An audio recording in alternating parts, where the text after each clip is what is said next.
નમસ્તે, જય માતાજી। મારું નામ મનોહર છે। હું એક મધ્યમ વર્ગના પરિવાર સાથે સંબંધ રાખું છું, જ્યાં સપનાની ઉંમર નાની હોય છે અને જવાબદારીઓનું કદ ખૂબ મોટું હોય છે। ઇન્સ્પેક્ટર સાહેબ, ઉપરવાળાથી ડરો, આ બધું સફેદ જૂઠ છે। મારા અવાજમાં સ્પષ્ટ ધ્રુજારી હતી અને આંખોમાં લાચારી તરવરી રહી હતી।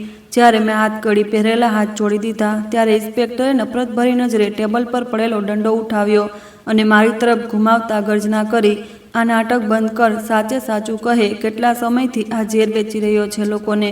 અમને બધી ખબર પડી ચૂકી છે અને લેબનો રિપોર્ટ પણ તારી વિરુદ્ધમાં જ છે। હું લાચાર બનીને મારી પત્ની તરફ જોઈ રહ્યો, જે ખૂણામાં ઊભી રહીને ધ્રુજી રહી હતી। તેની આંખોમાં ડર અને વિશ્વાસ બંને હતા। સર, મારી માતા ગવાહ છે। મારો અવાજ રડમસ થઈ ગયો। અમે ક્યારેય કંઈ ખોટું નથી કર્યું। આ કોઈનું ષડયંત્ર છે। આટલું સાંભળતા જ સિપાહીએ મને કોલરથી પકડીને જોરથી ખેંચ્યો। ચાલ હટ, અંદર ચાલ। મોટા મોટા જોયા છે તારા જેવા માસૂમ।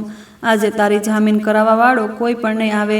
અહીં હું હવાલાતની સળિયા પાછળ જમીન પર પડી ગયો હતો અને અંધારું મારી આંખો સામે ધીમે ધીમે ફેલાવા લાગ્યું।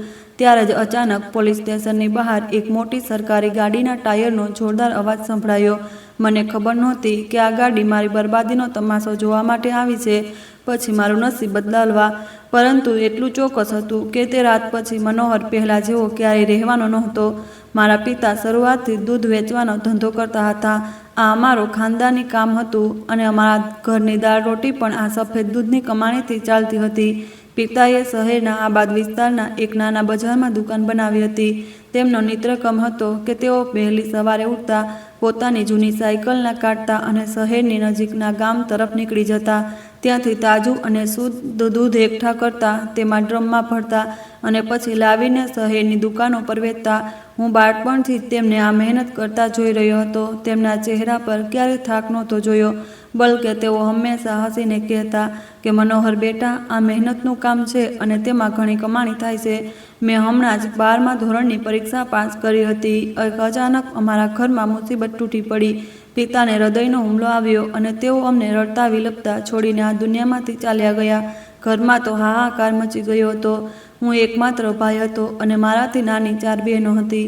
પિતાના અંતિમ સંસ્કાર પછી જ્યારે ઘરનું બેઠક ખંડ ખાલી થઈ ગયું, ત્યારે મને લાગ્યું કે મારા ખભા પર અચાનક ખૂબ મોટો ભાર આવી ગયો છે। માતા પિતાના દુઃખમાં નિઢાળ હતી અને બહેનો ડરીને મારી તરફ જોઈ રહી હતી। મનોહર બેટા, હવે તું જ આ ઘરનો પુરુષ છે, માતાએ ભીની આંખે મારા કપાળ પર ચુંબન કરીને કાંપતા અવાજે કહ્યું હતું। મેં માતાનો હાથ પકડી લીધો અને તેમને હિંમત આપી કે માં, તમે ચિંતા ન કરો। જ્યાં સુધી હું જીવતો છું, મારી બહેનો અને તમને ક્યારેય કોઈ વસ્તુની કમી નહીં થવા દઉં। આ મારું તમને વચન છે। મેં મારા પિતાનો ધંધો સંભાળવાનો નિર્ણય કર્યો। કેટલાક સગા સંબંધીઓએ કહ્યું કે છોકરો ભણેલો છે, નોકરી કરી લેવી જોઈએ, પણ હું જાણતો હતો કે નોકરીના પગારમાં 4 બહેનોના લગ્ન અને ઘરનો ખર્ચ ચલાવવો અશક્ય હતો।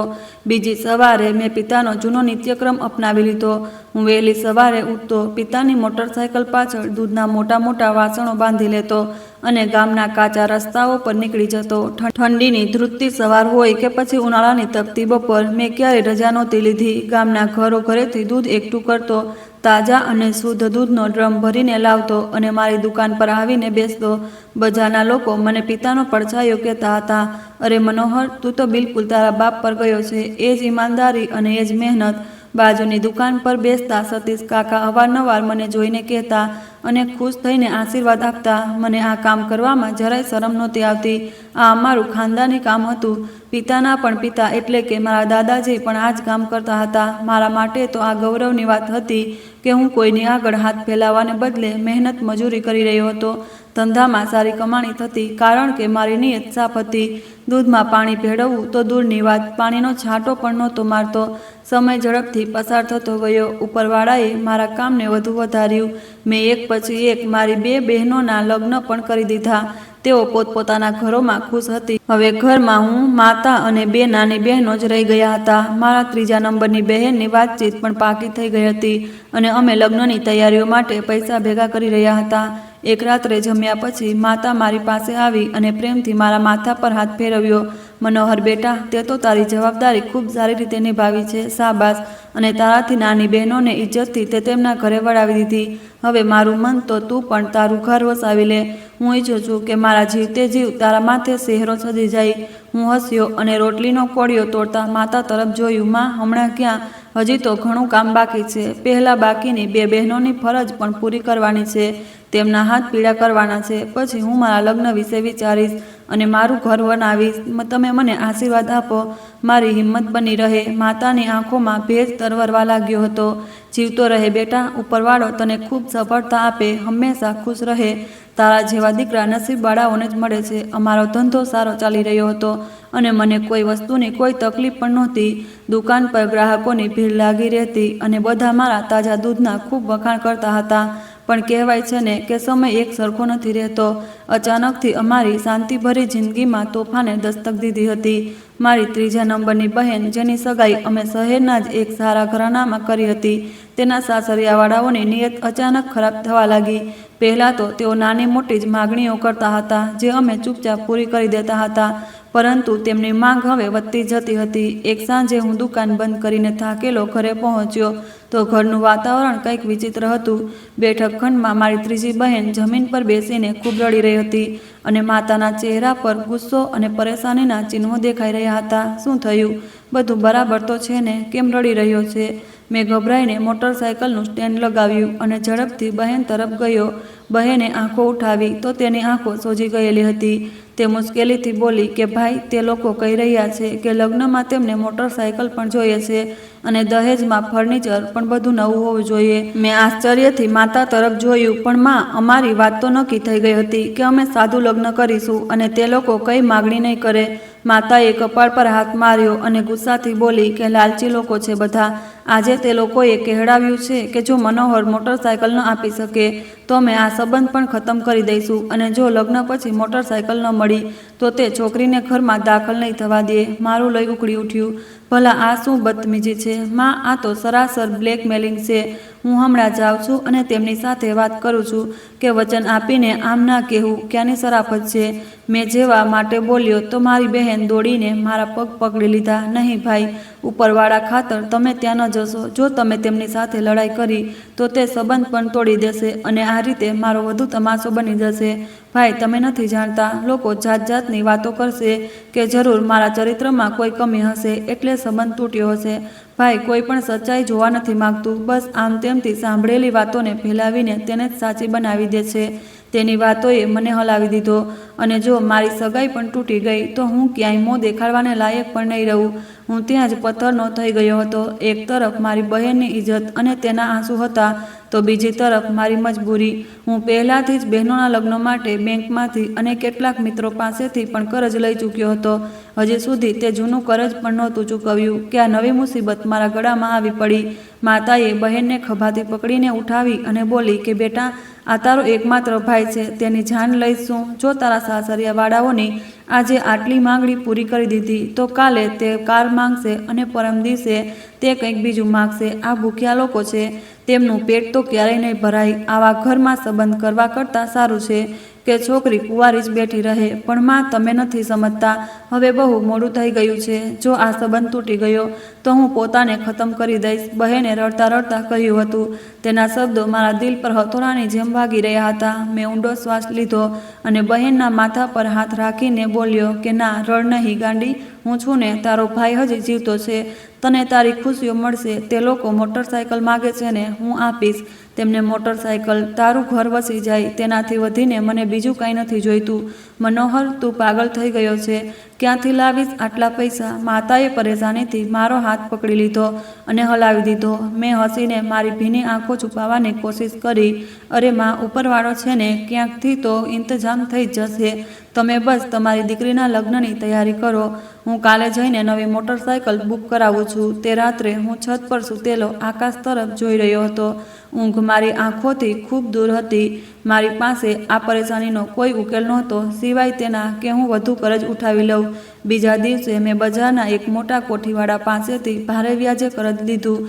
મારું દિલ ધ્રુજી રહ્યું હતું કારણ કે હું જાણતો હતો કે જો ધંધામાં જરા પણ ઊંચ નીચ થઈ તો હું ખરાબ રીતે ફસાઈ જઈશ.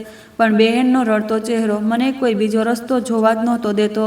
મેં કરજ લઈને બહેનના સાસરિયાવાળાઓને ખુશ કરવા અને તેનું ઘર વસાવવા માટે મોટરસાયકલ ખરીદી લીધી. બહેનના લગ્ન થઈ ગયા અને તે પોતાના સાસરે વિદાય થઈને ચાલી ગઈ. ઘરમાં ફરીથી શાંતિ તો થઈ ગઈ હતી, પણ મારા કપાળ પર ચિંતાની રેખાઓ ઊંડી થતી ગઈ હતી. કરજના હપ્તા અને ઘરનો ખર્ચ પૂરો કરવો મુશ્કેલ થતો જતો હતો. એક દિવસ હું દુકાન પર બેઠો હિસાબ કિતાબ કરી રહ્યો હતો. ગરમી ખૂબ વધારે હતી અને બપોરનો સમય હતો. ગ્રાહકો ઓછા હતા. હું ઘણો પરેશાન બેઠો હતો. રજિસ્ટર પર લખેલા ઉધાર અને તે લખેલો હિસાબ અને મોં ચડાવી રહ્યા હતા. ત્યારે મને લાગ્યું કે કોઈ દુકાન પાસે ઊભું છે. મેં નજર ઉઠાવીને જોયું તો એક નાનું બાળક, જેની ઉંમર લગભગ 5 વર્ષ જ હશે, રડતું રડતું મારી પાસે આવીને ઊભું રહ્યું. તેના કપડાં મેલાઘેલા અને ગંદા હતા અને પગમાં તૂટેલી ચપ્પલ પડી હતી. તેના ચહેરા પર ધૂળ અને આંસુનો મિશ્રિત ભાવ હતો અને તે લાચારીની તસવીર બની રહ્યો હતો. અંકલ, થોડું દૂધ આપી દો, મને બહુ ભૂખ લાગી છે, હાથ ફેલાવીને સિસકારા વચ્ચે કહ્યું હતું. હું તે સમયે ખૂબ જ દબાણ અને પરેશાનીમાં હતો. મારું દિલ થયું કે તેને ખીજાઈને ભગાડી દઉં. અહીં તો હું પોતે મુસીબતમાં છું અને આ ભીખ માગવાવાળો આવી ગયો. પણ પછી મેં એક નજર તે બાળકની ભૂખી આંખોમાં જોયું. તે આંખોમાં એવી વીરાણી હતી જેણે મારા દિલને પીગળાવી દીધું. હું વિચારવા લાગ્યો કે આટલું નાનું બાળક એકલું અહીં શું કરી રહ્યું છે? આ આવ્યું ક્યાંથી છે? બેટા, તારા માતા પિતા ક્યાં છે? અને તું એકલો અહીં શું કરી રહ્યો છે? મેં દુકાનમાંથી બહાર નીકળીને જોયું તો થોડે દૂર એક થાંભલાના છાંયડામાં એક સ્ત્રી ઊભી હતી. તેણે જૂની ઓઢણી ઓઢી હતી અને તેનો ચહેરો લાલ થઈ રહ્યો હતો. તે કદાચ શરમની કારણે દુકાન સુધી નહોતી આવી રહી. મને જોતાં જ તેણે નજર ઝુકાવી લીધી, પણ હું એટલે દૂરથી પણ તેની આંખોમાં જોઈ શકતો હતો. તે એક માતા હતી જે પોતાની મમતાના હાથે મજબૂર થઈને પોતાની ખુદદારીનો સોદો કરવા આવી હતી. મારા અંદરનો માણસ જાગી ઉઠ્યો. મેં તરત જ એક પ્લાસ્ટિકની થેલી કાઢી અને તેમાં દૂધ ભર્યું. મેં દુકાનમાંથી બિસ્કિટનું એક પેકેટ પણ ઉઠાવ્યું અને કાઉન્ટરની બહાર નીકળી આવ્યો. મેં બાળકના હાથમાં દૂધની થેલી અને બિસ્કિટ પકડાવી દીધા. તે બાળક દૂધ અને બિસ્કિટ જોઈને એટલો ખુશ થઈ રહ્યો હતો કે જાણે તેને દુનિયાનો ખજાનો મળી ગયો હોય. તે દોડીને તેની માતા પાસે ગયો. હું પણ ધીમા પગલે તેમની પાસે પહોંચી ગયો. તે સ્ત્રી મને આવતો જોઈને ગભરાઈ ગઈ હતી અને દુપટ્ટાથી ચહેરો વધુ ઢાંકી લીધો. ભાઈ, ઉપરવાળો તમારું ભલું કરે. હું ભીખ નથી માગતી, બસ બાળકો ભૂખ્યા હતા અને મારી પાસે કંઈ નહોતું. હું વચન આપું છું કે જેવું મારી પાસે પૈસા હશે હું તમારું કરજ પાછું આપી દઈશ. તેના અવાજમાં દર્દ અને મજબૂરીની હદ હતી. નહીં બહેન, તમે શરમાવ નહીં. આ કરજ નથી, આ બાળકનું નસીબ હતો જે મારા સુધી પહોંચી ગયો.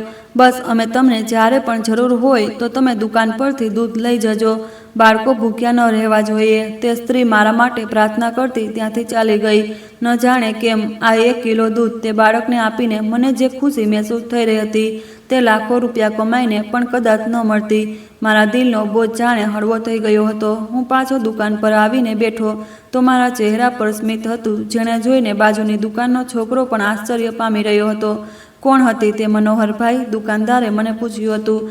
મને નથી ખબર યાર, કોઈ જરૂરિયાતમંદ લાગતી હતી. મેં બેદરકારીથી જવાબ આપ્યો. અરે, હું જાણું છું તેને. દુકાનદારે છુપા અંદાજમાં કહ્યું કે આ બિચારી વિધવા છે. હમણાં કેટલાક મહિના પહેલાં જ તેનો પતિ એક અકસ્માતમાં મરી ગયો હતો. અહીં નજીકમાં જ એક નાના ભાડાના ક્વાર્ટરમાં રહે છે. 2 બાળકો છે તેના. બિચારા, જેમનો કોઈ આશરો કે સહારો પણ નથી. મકાન માલિક પણ ભાડા માટે પરેશાન કરતો રહે છે. પણ આ મોટી ખુદદાર સ્ત્રી છે. લોકોના ઘરમાં કામ કરી કરીને ગુજરાન ચલાવી લે છે. પણ આજકાલ કદાચ તેનું કામ છૂટી ગયું. આ સાંભળીને મને દુઃખ થયું. એક તો તે વિધવા સ્ત્રી અને 2 અનાથ બાળકો. મારા મગજમાં મારા પિતાના મૃત્યુ પછીનો આખો સમય ઘૂમી ગયો હતો. અમને તો પણ પિતા દુકાન આપીને ગયા હતા. તે બિચારી પાસે તો કંઈ પણ નહોતું. તે દિવસે મેં નિર્ણય કરી લીધો. મેં મારી દુકાનના છોકરાને બોલાવીને સમજાવ્યું કે જો તેનું ઘર તે સામેની ગલીમાં છે, કાલથી તું રોજ સવારે સૌથી પહેલાં 1 કિલો દૂધ તેમના ઘરે આપી આવજે.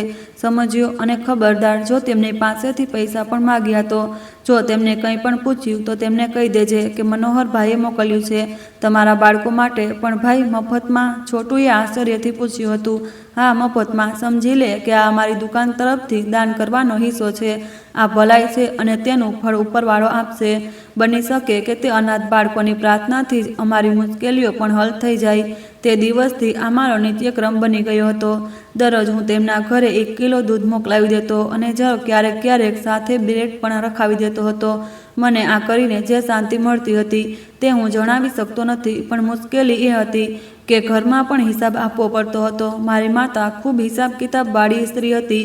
તે દરરોજ મારા ઘરે આવવા સાથે જ મારી પાસેથી દૂધનો હિસાબ લેતી અને ખર્ચ કાઢીને જે પૈસા બચતા હતા તે પોતાની પાસે જ જમા કરી લેતી હતી, જેથી અમે ધીમે ધીમે કરજ પણ ઉતારી શકીએ.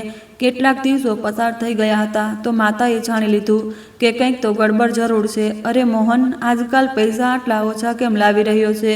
શું દૂધ ઓછું વેચાઈ રહ્યું છે કે પછી તું કોઈ ઊંધો સીધો ખર્ચ કરવા લાગ્યો છે? માતાએ પૈસા ગણતા શંકાભરી નજરોથી મને જોયો હતો. હું તે પળે ગભરાઈ ગયો. હું માતાથી જૂઠું બોલવા નહોતો માગતો, પણ સાચું બોલવાથી ડરી પણ રહ્યો હતો. નહીં માં, તે ખરેખર એક બિચારી વિધવા સ્ત્રી છે ને મહોલ્લામાં તેના નાના નાના અનાથ બાળકો છે. તેમની પાસે ખાવા માટે કંઈ પણ નથી હોતું, તો તેમને 1 કિલો દૂધ આપી આવું છું. માતા આ સાંભળતા જ ખરાબ રીતે આશ્ચર્યમાં પડી ગઈ. અરે મનોહર, તારું શું દિમાગ ખરાબ તો નથી થઈ ગયું? આપણા પર આટલું બધું કરજ ચડેલું છે અને તું ત્યાં નવાબ બનીને મફતમાં દૂધ વેચી રહ્યો છે.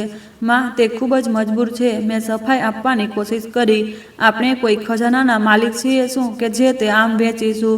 પહેલાથી જ આટલું બધું કરજ છે તારા માથે. બંધ કરી દે આ બધું. અમે તેને સહન નહીં કરીએ. મેં માતાના ગુસ્સા સામે માથું ઝુકાવી લીધું, પણ મારા દિલને આ વાત સ્વીકાર નહોતી કે હું દૂધ આપવાનું બંધ કરી દઉં.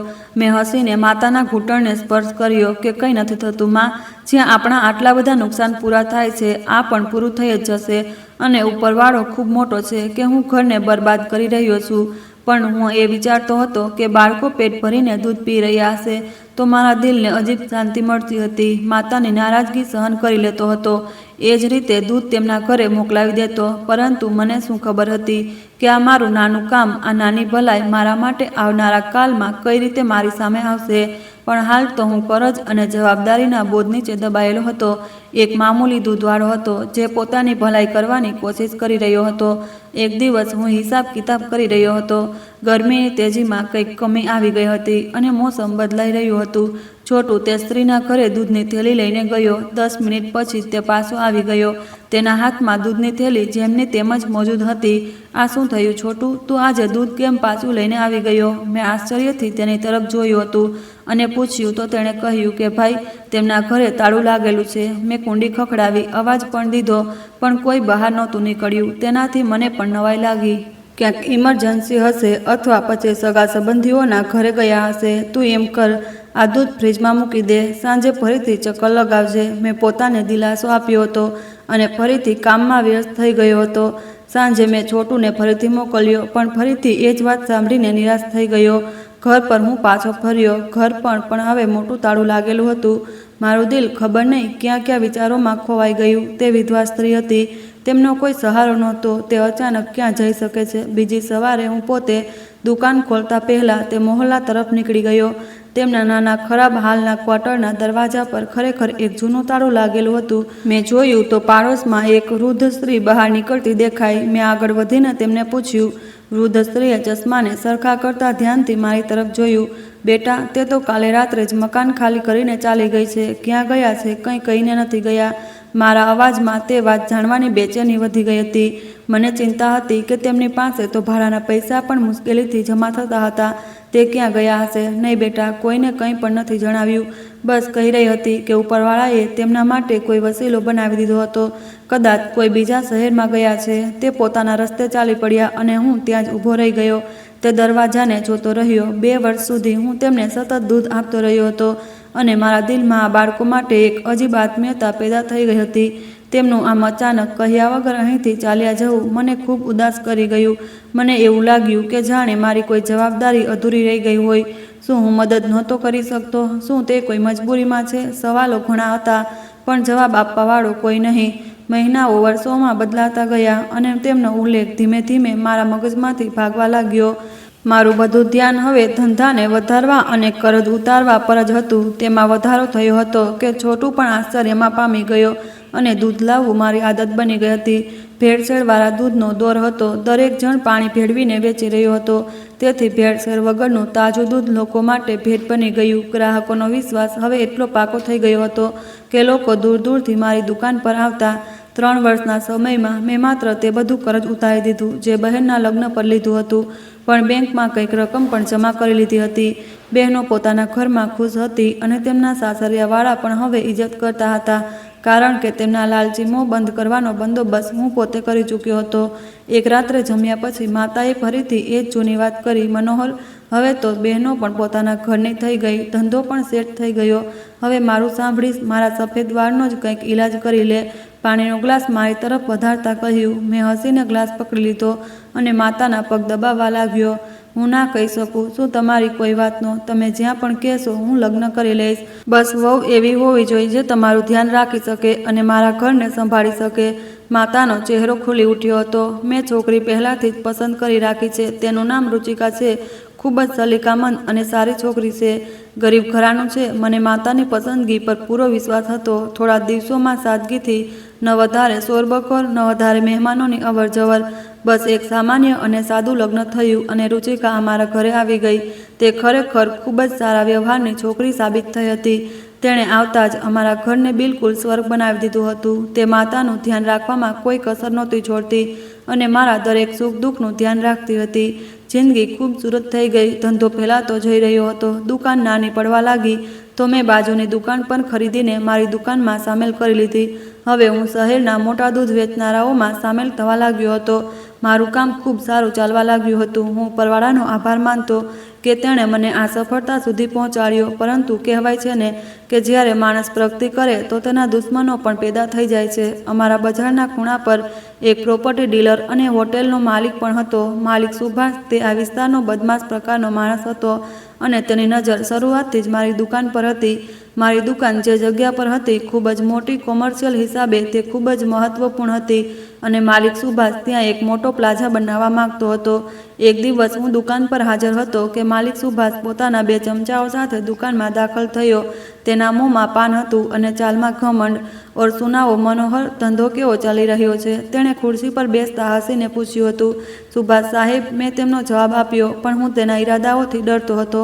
ઘણો ફાયદો ઉઠાવી રહ્યો છે, મને બધી ખબર પડતી રહે છે. તેણે જોરદાર હસી સાથે આ વાત કહી હતી.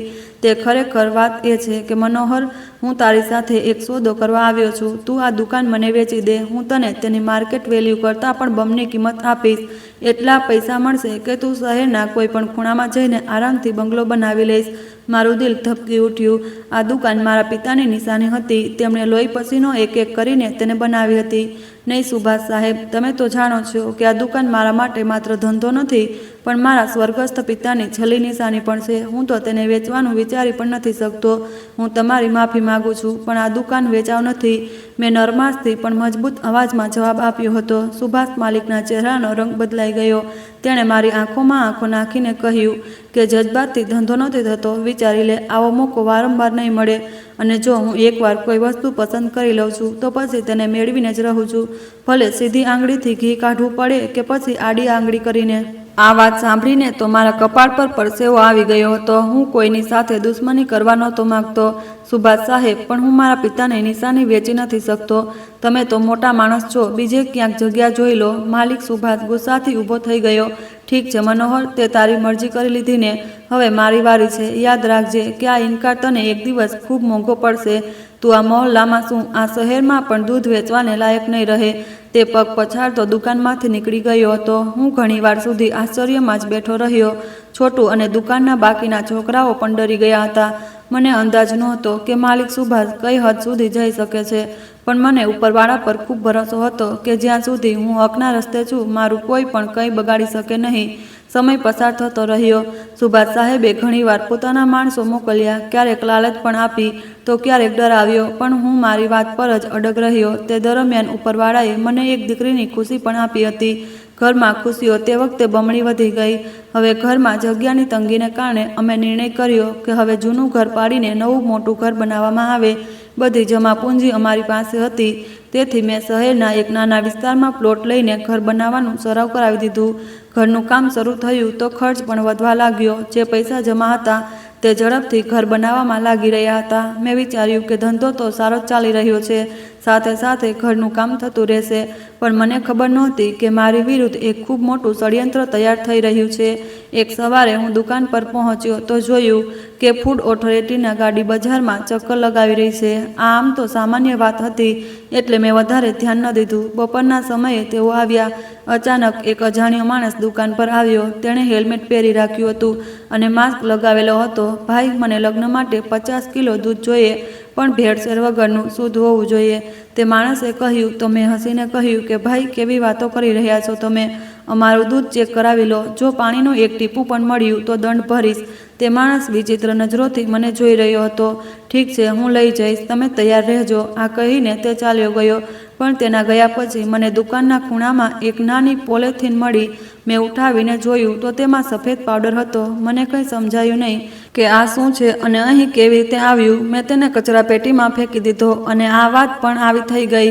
અમારું ઘર બનવા લાગ્યું. પૈસા લગભગ ખતમ થઈ ગયા હતા અને હાથ ફરીથી તંગ થવા લાગ્યો. મેં કેટલાક સપ્લાયના પેમેન્ટ રોકીને ઘરના મિસ્ત્રીઓને પૈસા આપ્યા. મારો પ્લાન હતો કે આવતા અઠવાડિયાના વેચાણથી સપ્લાયરને ક્લિયર કરી દઈશ અને હાલત ફરીથી ટાઈટ થવા શરૂ થઈ રહ્યા હતા.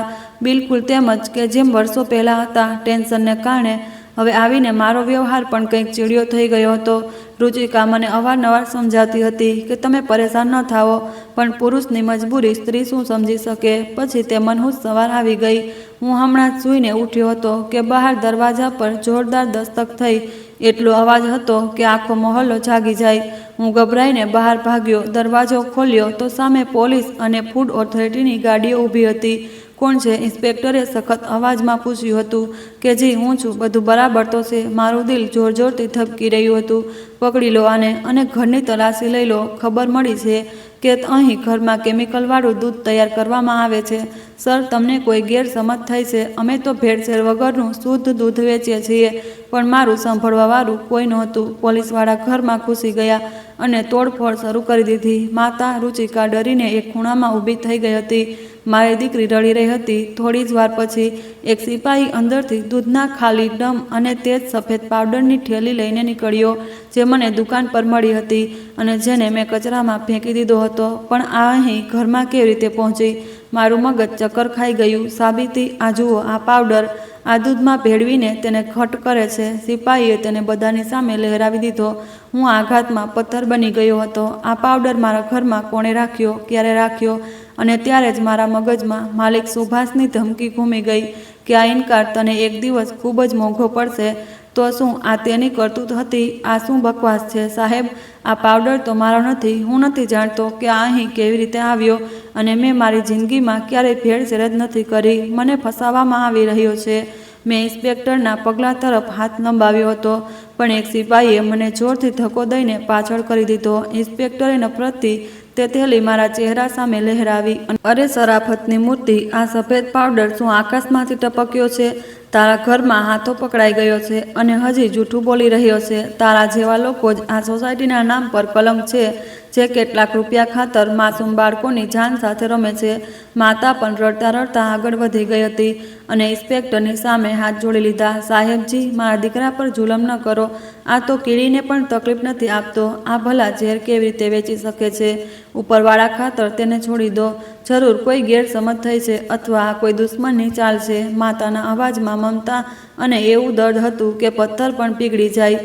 પણ તે વર્દીવાળાઓનું દિલ કદાચ પથ્થરના બનેલા હતા. ઇન્સ્પેક્ટરે માતા તરફ જોયું અને સખત અવાજમાં બોલ્યા કે માજી, તમે બાજુ પર થઈ જાઓ. આ પોલીસનો મામલો છે. ફૂડ ઓથોરિટીની ટીમે દરોડો પાડ્યો છે અને ઘરમાંથી આ બધું મળી આવ્યું છે. હવે કાયદો પોતાનો રસ્તો પોતે બનાવશે. તેનાથી પહેલાં કે હું મારી પત્ની અને બાળકને દિલાસો આપી શકતો, પોલીસવાળાઓએ મને હાથથી પકડીને ખસેડ્યો હતો અને બહાર ઊભી રહેલી પોલીસ જીપ તરફ લઈ જવા લાગ્યા. મહોલ્લાના લોકો જે ગઈકાલ સુધી મને ઇજ્જતની નજરે જોતા હતા, આજે બસ તે તમાશો જોવા લાગ્યા. ઘરની બહાર નીકળી આવ્યા. તેમની નજરોમાં મારા માટે નફરત અને સવાલના નિશાન જોઈને મને લાગ્યું કે જાણે હું જીવતે જીવ મરી ગયો છું. રુચિકા દરવાજાની ચોખટ પર ઊભી હતી. માતા પોતાના દુપટ્ટામાં મોં છુપાવીને હતી. મારા બેટા, મારા દીકરા કરીને મને પોકારી રહી હતી અને તેમનો અવાજ મારા હૃદયમાં ચાકુની જેમ ભોંકાઈ રહ્યો હતો. પણ હું લાચાર, મને હાથકડી લગાવીને પોલીસ જીપની પાછળ ભાગમાં ફેંકી દેવાયો ગયો હતો। ગાડી ચાલી પડી અને હું તેમાં સળિયા પાછળથી મારા ઘરને દૂર થતું જોઈ રહ્યો હતો। તે ઘર જેને બનાવવા માટે મેં મારા દિવસ રાત એક કરી દીધા હતા, આજે મને તે ઘરમાંથી એક મુજરિમ બનીને કાઢવામાં આવી રહ્યો હતો। મારા મગજમાં માલિક સુભાષનો તે ચહેરો ઘૂમી રહ્યો હતો, તેની તે ધમકી, આ ઇનકાર તને ખૂબ મોંઘો પડશે, આ અવાજ મારા કાનમાં વારંવાર ગુંજી રહ્યો હતો। મને હવે પાકો વિશ્વાસ થઈ ગયો હતો કે તે ક્વાર્ટરમાં પાવડરની થેલી તેના જ કોઈ માણસે મારા ઘરમાં છુપાવી હતી, જેથી મારા પર ખોટો કેસ બની જાય અને મારી દુકાન પર કબજો કરી શકાય। મને સળિયામાં બંધ કરી દેવાયો। દુર્ગંધ અને ભેજથી લથબથ દિવાલો મારા માટે નહોતી। મેં ક્યારેય નહોતું વિચાર્યું કે મહેનતની કમાણી કરવાનો બદલો મને આ મળશે।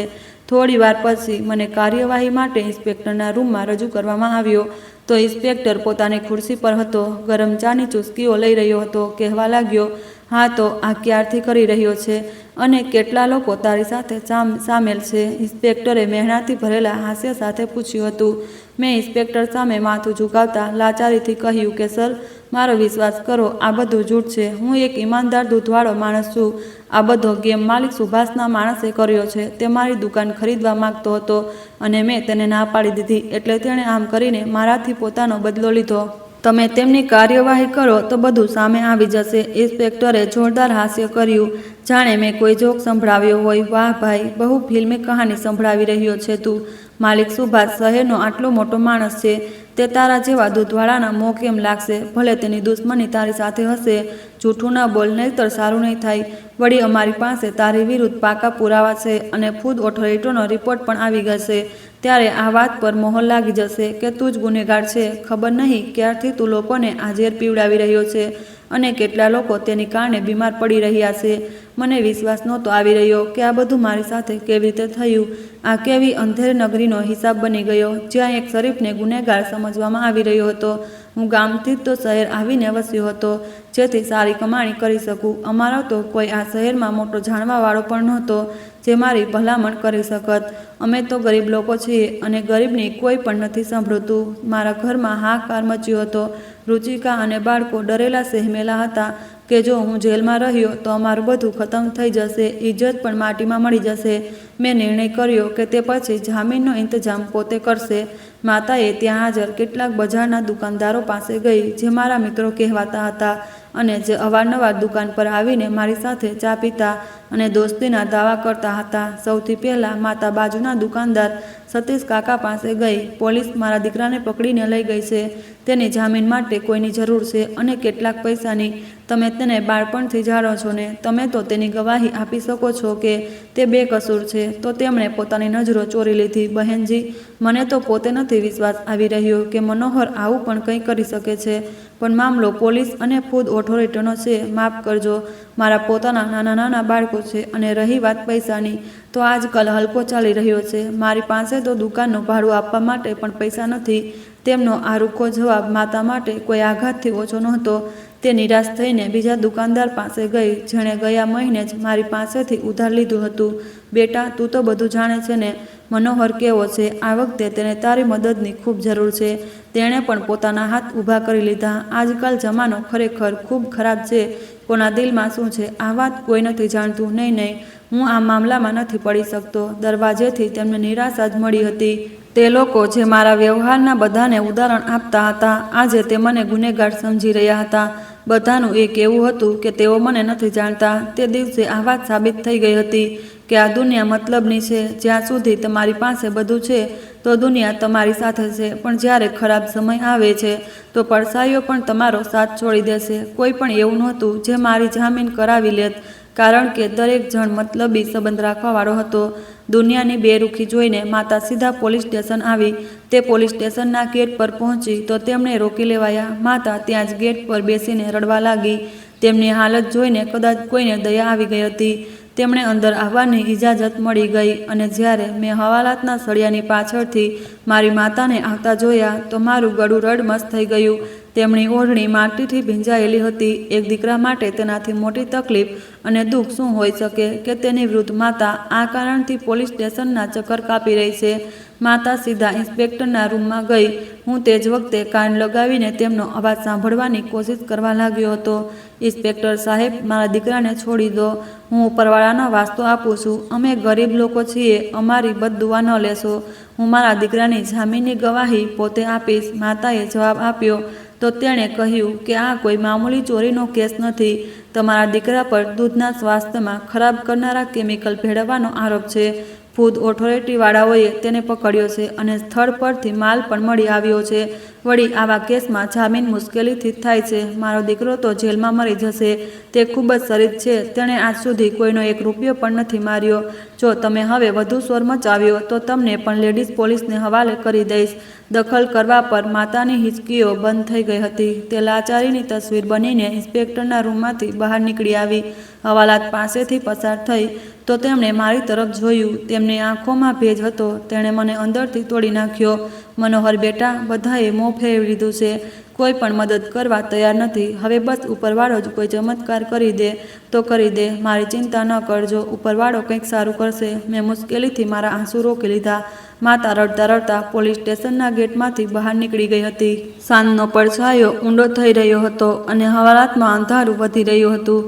હું દિવાલ સાથે ટેક લગાવીને આકાશ તરફ જોવા લાગ્યો, જે છતના રોશનદારમાંથી થોડો દેખાઈ રહ્યો હતો.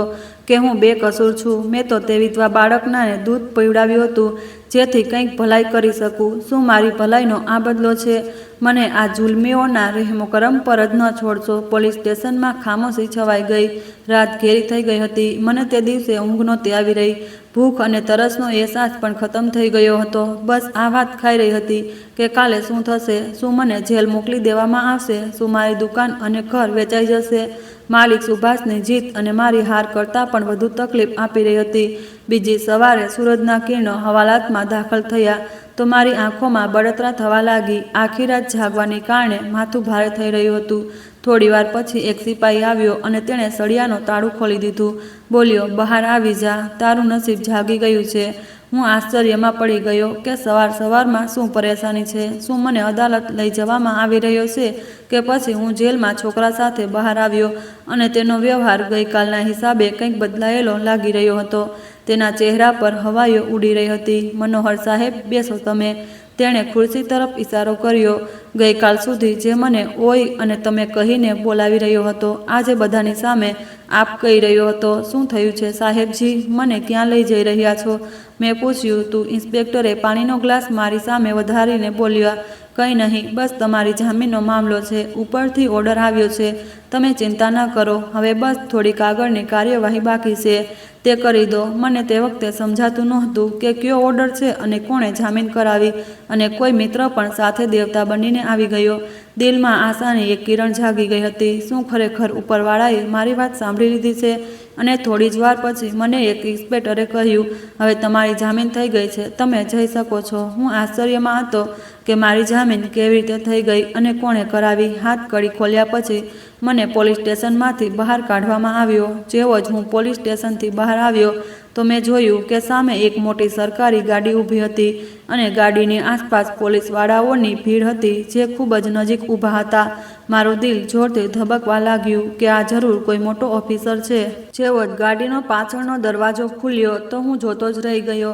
તેણે ખૂબ સારા કપડાં પહેરી રાખ્યા હતા. ખભા પર લગાવેલો બેજ તડકામાં ચમકી રહ્યો હતો.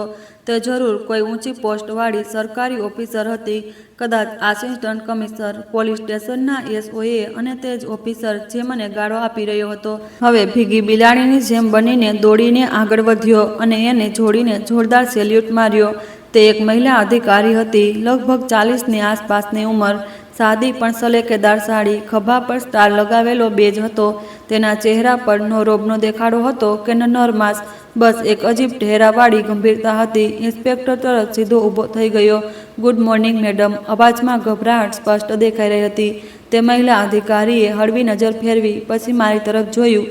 તમે મનોહર છો? જી મેમ. મારો અવાજ પોતે પણ મને અજાણ્યો લાગી રહ્યો હતો. તેમણે ફાઇલ ખોલી. ગઈકાલની કાર્યવાહી નિયમોની વિરુદ્ધ છે. લેબ રિપોર્ટ વગર, નોટિસ વગર સીધી ધરપકડ કરવામાં આવી છે. આ રીત ક્યારથી ચાલવા લાગી છે? હા, તેમણે ઇન્સ્પેક્ટરને કહ્યું અને તે ઇન્સ્પેક્ટર પરસેવો લૂંચવા લાગ્યો. મેમ, અમને તો ઉપરથી દબાણ હતું. ઉપરથી કે પછી સુભાષ માલિક તરફથી? તેમનો અવાજ શાંત હતો પણ શબ્દ હથોડા જેવા. રૂમમાં બિલકુલ સન્નાટો છવાઈ ગયો. તે મહિલા અધિકારીએ ટેબલ પર એક પેન ડ્રાઈવ રાખી અને કહ્યું, આ ફૂટેજ આજે સવારે મારી ઓફિસ પહોંચ્યા છે. તમારી દુકાનની પાછળની ગલીનું. તેમાં સાફ સાફ દેખાઈ રહ્યું છે એક માણસ હેલ્મેટમાં અને તે જ સફેદ પાવડર તમારા ઘરમાં રાખતો દેખાયો. મારા પગમાંથી જાણે જાન નીકળી ગઈ. મેમ, આ ફૂટેજ? તેમણે મારી તરફ જોયું. તમારી પત્નીએ મોકલ્યા છે. આખી રાત તે ભાગદોડ કરીને આ મેળવી શકી. આ સાંભળીને મારી આંખો ભરાઈ આવી. રુચિકા, જેણે ચૂપચાપ તે લડાઈ લડી જેના વિશે મને ખબર પણ નહોતી. પછી તે મહિલા અધિકારીએ ઇન્સ્પેક્ટર તરફ ફરીને કહ્યું, આ કેસમાં પુરાવા ઊભા કરવા, નિર્દોષને ફસાવવા અને બાહ્ય દબાણમાં કામ કરવાની રિપોર્ટ હું આજે જ મોકલી રહી છું અને સુભાષ માલિક વિરુદ્ધ ષડયંત્ર અને બ્લેકમેલિંગનો કેસ પણ નોંધાશે. ઇન્સ્પેક્ટરનો અવાજ ગળામાં અટકી ગયો. મેમ, હવે કંઈ નહીં કહેવાની જરૂર નથી. તેમનો લહેજો શાંત હતો પણ નિર્ણય થઈ ચૂક્યો હતો. મને મુક્ત કરવામાં આવ્યો. પોલીસ સ્ટેશનની બહાર રુચિકા ઊભી હતી, થાકેલી, પણ તેની આંખોમાં હવે અજીબ શાંતિ પણ હતી. માતાએ મને છાતીએ લગાવી લીધો, જાણે ફરીથી જીવતો મેળવ્યો હોય. અને પછી કેટલાય મહિનાઓ પછી સુભાષ માલિકની ધરપકડ થઈ. તે પ્લાઝા જે તેણે વિચારી રાખ્યો હતો, જેના પાયા પર અમારી દુશ્મની શરૂ થઈ, પણ તે ક્યારેય બન્યો જ નહીં. અને તે મને માટીમાં મેળવવા માંગતો હતો. તેણે મારા માટે જ ખાડો ખોદ્યો, પણ કુદરતે ઇન્સાફ કર્યો. તેણે તે જ ખાડામાં ગિરાવી દીધો. કહેવાય છે ને કે બીજાનું ખરાબ ઈચ્છે છે, બીજા માટે ખાડો ખોદે છે. એક દિવસ તે પોતે તેમાં જરૂર પડે છે. વળી બુરાઈ પર સારાઈ જ જીત હાંસલ કરે છે. બુરાઈ એકના એક દિવસ ઢળી જાય છે. મારી દુકાન આજે પણ ત્યાં જ છે. થોડી વધુ મોટી થઈ ગઈ છે, પણ પહેલાં કરતાં વધુ સાદગી સાથે. અને હવે હું આ વાત ખૂબ સારી રીતે જાણી ચૂક્યો છું કે દરેક લડાઈ તાકાતથી નથી જીતાતી, બલકે કેટલીક લડાઈઓ એવી હોય છે જેને હોંસલાની તપી, સચ્ચાઈની આગ અને એક મજબૂત સ્ત્રીની હિંમતથી જીતી શકાય છે. આ કંઈક અમારી સાથે થયું હતું. કેવી રીતે? રુચિકાએ તે પુરાવા, તે ફૂટેજ એકઠા કરીને તે મહિલા અધિકારી સુધી પહોંચાડ્યા હતા, જેથી મારી જામીન થઈ શકે. આ કહાની આપણને શીખવે છે કે જિંદગીમાં સૌથી મોટી મૂડી પૈસા, તાકાત કે ઓળખાણ નથી હોતી, બલકે ઈમાનદારી, ધીરજ અને સાચા સમયે સાચા લોકો પર વિશ્વાસ હોય છે. મનોહરની જિંદગી તેનું જીવતું જાગતું ઉદાહરણ છે. એક સામાન્ય દૂધવાળો, જેણે ક્યારેય ભેળસેળનો રસ્તો નહોતો પસંદ કર્યો, જેણે પોતાની મહેનતથી નામ કમાયું, લોકોનો વિશ્વાસ જીત્યો અને પોતાના પરિવારને સન્માનભરી જિંદગી આપી હતી. તે જ માણસ એક જૂઠા ષડયંત્રનો શિકાર બની ગયો. આ દર્શાવે છે કે ભલાઈનો રસ્તો હંમેશા સરળ નથી હોતો. તેમાં ઘણા કાંટા બિછાવેલા હોય છે, પરંતુ તે જ રસ્તો આખરે માણસને સાચી મંજિલ સુધી પહોંચાડે છે. અને પ્રગતિની સાથે દુશ્મન પણ પેદા થઈ જાય છે. જ્યાં સુધી મનોહર નાનો હતો, બધા તેની સાથે હતા. જેવો તેનો ધંધો મોટો થયો તો તેની જમીનની કિંમત વધી. તેમજ સુભાષ માલિક જેવા લોકો સામે આવ્યા, જેમના માટે માણસાઈ કરતાં વધુ નફો મહત્વ રાખે છે. આ સમાજની એક કડવી સચ્ચાઈ છે કે તાકાતવાર લોકો અવારનવાર પોતાના ફાયદા માટે કમજોરોને કચડવાની અચકાતા નથી. પણ આ પણ એટલી જ મોટી સચ્ચાઈ છે કે જૂઠ ભલે ગમે તેટલું ચાલાક હોય, સચ્ચાઈ સામે ટકી શકતું નથી. આ કહાનીનો સૌથી મોટો બોધપાઠ એ છે કે સ્ત્રીની તાકાત. રુચિકા એક શાંત, સાદી અને ઘરેલું સ્ત્રી હતી, પણ જ્યારે તેના પતિ પર મુસીબત આવી તો તે જ સ્ત્રી ચટ્ટાન બનીને ઊભી રહી ગઈ. તેને રડવાનું નહોતું પસંદ કર્યું, તેણે હાર નહોતી માની. તેણે પુરાવા શોધ્યા, રાતરાતભર ભાગદોડ કરી અને સાચા અધિકારી સુધી પહોંચી. પછી સત્યને સામે લાવીને મૂકી દીધું. આ સાબિત કરે છે કે સ્ત્રીની તાકાત તેના અવાજની ઊંચાઈમાં નથી હોતી, બલકે તેના હોંસલા અને ધીરજમાં હોય છે. હિંમત અને સમજદારીથી જીતવામાં આવે છે. માતાનું પાત્ર પણ આપણને એ શીખવે છે કે માતાની બદદુઆ કે આશીર્વાદ બંને ખૂબ ભારે હોય છે. જ્યારે આખી દુનિયાએ મોં ફેરવી લીધું, ત્યારે પણ એક માતા પોતાના દીકરા માટે દર ભટકી. સમાજનો અસલી ચહેરો પણ સામે આવ્યો. જે લોકો ગઈકાલ સુધી મિત્ર હતા, તે જ મુસીબતમાં દૂર થઈ ગયા. તેનાથી આ શીખ મળે છે કે મતલબી સંબંધો પર નહીં, પોતાના કર્મો અને ઉપરવાળા પર વિશ્વાસ રાખવો જોઈએ. છેલ્લે આ કહાનીની આ સ્પષ્ટ શીખ છે કે જે બીજા માટે ખાડો ખોદે છે, તે એક દિવસ પોતે તેમાં પડે છે. બુરાઈ ભલે ગમે તેટલી તાકાતવાર હોય, પણ ભલાઈ મોડેથી જ પણ જીતે જરૂર છે. અને દરેક જંગ બળથી નહીં, બલકે સચ્ચાઈ, ધીરજ, હોંસલા અને એક મજબૂત સાથી સાથે જીતવામાં આવે છે. તો મિત્રો, આશા છે કે તમને અમારી કહાની પસંદ આવી હશે. જો કહાની પસંદ આવી હોય તો વિડીયોને લાઇક કરો, ચેનલ પર નવા છો તો ચેનલને સબસ્ક્રાઈબ કરો અને હા, નોટિફિકેશન બેલને જરૂર દબાવો જેથી આગલી અપડેટ સૌથી પહેલાં તમને મળે. આભાર.